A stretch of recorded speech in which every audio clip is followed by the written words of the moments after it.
एखाद दुसरा रस्ता नव्हे तर संपूर्ण नाशिक शहरच वाहतुकीच्या कोंडीत सापडलंय। ठिकठिकाणी सुरू असलेली कामं, त्यात द्वारका सर्कल 3 महिने वाहतुकीसाठी बंद असल्यानं उपरस्त्यांवरचा ताण वाढत गेलाय। सिंहस्थ कुंभमेळ्याची कामं युद्ध पातळीवर सुरू आहेत।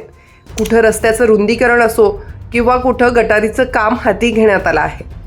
द्वारकेवर तर भुयारी मार्गाचं मोठं काम सुरू आहे। हे काम पूर्ण झाल्यावर या भागातला वाहतुकीचा प्रश्न सुटणार आहे। तो सुटेल तेव्हा सुटेल, पण सध्या मात्र संपूर्ण शहरच वाहतुकीच्या कोंडीचा सामना करत आहे।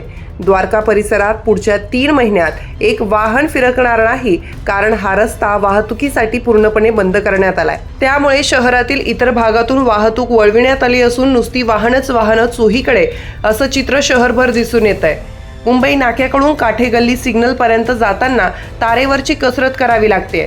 एरवी फारशी वर्दळ असलेल्या या रस्त्यावर 2 दिवसांपासून वाहनांच्या रांगा लागलेल्या दिसत आहेत। त्या जोडीला धूळ असल्याने वाहन चालक बेजार झाले आहेत। वडाळा नाक्यावरनं विनयनगर, अशोक मार्ग अशी वाहतूक वळविण्यात आल्यानं विजय ममता सिग्नलपर्यंत वाहनांची गर्दी दिसून येते। बऱ्याचदा गर्दीत रुग्णवाहिका अडकून पडत असतात। अजून 3 महिने द्वारका परिसर खुला होणार नसल्यानं वाहन चालकांना वेळ, पैसा असा साराच भुर्दंड सहन करावा लागणार आहे।